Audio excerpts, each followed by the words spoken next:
اب مجھے شدت سے یہ احساس ہونے لگا ہے کہ وہ خاتون باتوں سے ڈرنے یا سہم جانے والی نہیں ہے۔ اب عملی طور پہ اس کو ڈرانے اور کراچی سے چلے جانے کے لیے کوئی اور طریقہ اپنانا پڑے گا۔ جہاں تک میرا خیال ہے وہ عورت پوری تیاری کے ساتھ یہاں آئی ہے۔ جس طرح یہ بازی ہمارے لیے چیلنجنگ ہو گئی ہے، اسی طرح اس نے اسے اپنے لیے چیلنج بنا لیا۔ سر دھڑ کی بازی لگانے کے لیے وہ بھی تیار ہے۔ اگر ہم وکیل کی ایڈوائس کو نظر انداز کر کے اسے ڈائریکٹلی جھگڑا مول لیں گے نا تو نتائج خطرناک نکل سکتے ہیں۔ ارے ایسا کچھ نہیں ہوگا۔ میں ایک ایسے بندے کو جانتا ہوں جو کمیشن بیس پہ کام کرتا ہے، اس سے صرف بات کرنی ہوگی مجھے۔ وہ کیا کرے؟ اس خاتون پہ وہی لوگ قابو پا سکیں گے۔ وہ اس کو اتنا دھمکا دیں گے کہ وہ ایک ہی دن میں کراچی چھوڑ کے چلی جائے گی۔ ارے تو دیر کس بات کی ہے؟ تم اس بندے سے بات کر لو، کچھ جھگڑا مول لینے سے اچھا ہے کسی اور کو چھوڑ دو۔ لیکن یار ایک مسئلہ ہے، وہ بندہ نا کام کے پیسے لیتا ہے، 5-10 ہزار تو کہیں نہیں گئے۔ یہ تو کوئی بڑا ایشو نہیں ہے۔ اگر ہمارا مسئلہ حل ہو سکتا ہے تو تم اس سے بات کرو، پیسوں کا بندوبست میں کر لوں گی۔ ٹھیک ہے، میں پھر ان کو ابھی کال کر کے ساری صورتحال سے آگاہ کروں۔ السلام علیکم دوستو، جیسا کہ اب دیکھ رہے ہیں آج ہم بات کرنے والے ہیں ڈرامہ منگنے والی کی۔ اگر آپ نے ابھی تک چینل سبسکرائب نہیں کیا تو ابھی کر لو، کیونکہ یہاں آپ کو ملتی ہیں بیسٹ ڈرامہ سٹوریز۔ چلیے چلتے ہیں ڈرامے کی طرف۔ یہ کہانی ہے ایک ایسے گھر کی جہاں ایک دکھ ختم نہیں ہوتا کہ دوسرا دکھ دروازے پر دستک دے دیتا ہے۔ ایک ماں جس کا کلیجہ اندر سے جل رہا ہے، ایک باپ جو ہسپتال میں پڑا ہے، اور ایک ایسی عورت جس نے آتے ہی پورے گھر پر قبضہ کر لیا ہے۔ یہی ہے ڈرامہ منگنے والی کی اصل کہانی۔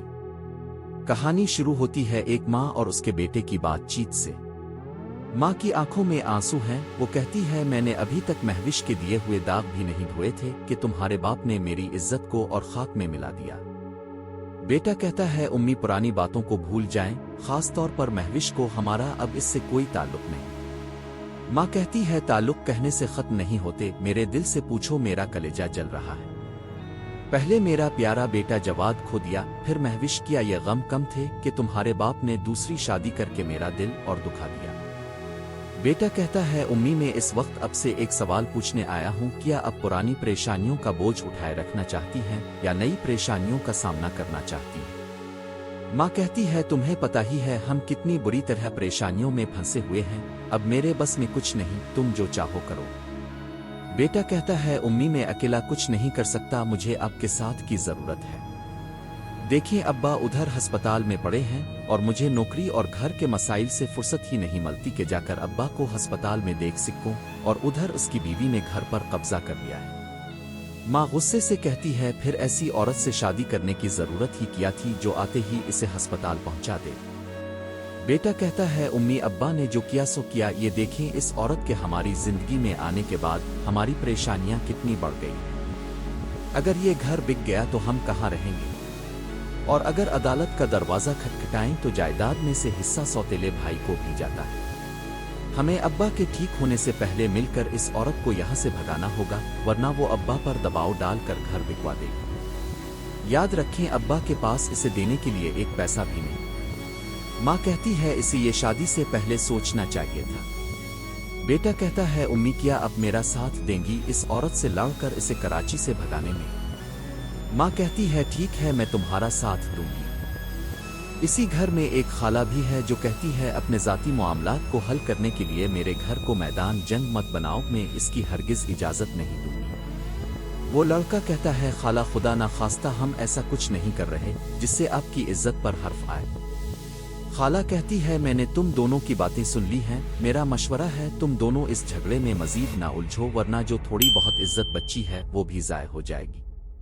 بیٹا اپنی ماں سے کہتا ہے خالہ ہمارے کام میں رکاوٹ ڈال رہی ہے، اب کیسے برداشت کر رہی ہے؟ ماں کہتی ہے بیٹا جب اپنی چھت نہ رہے تو اپنے بھی غیروں کی طرح منہ موڑ لیتے ہیں۔ کہانی کا دوسرا رخ تھانے میں ہے۔ ایک لڑکا پولیس والے سے کہتا ہے بھائی تھانے چلنا ہے، چلو گے آ نہیں؟ پولیس والا کہتا ہے ہاں ضرور چلوں گا، بیٹھو۔ پھر پوچھتا ہے ویسے بھائی ان دونوں کو کہاں سے پکڑ کر لائے ہو؟ دوسرا کہتا ہے کیوں؟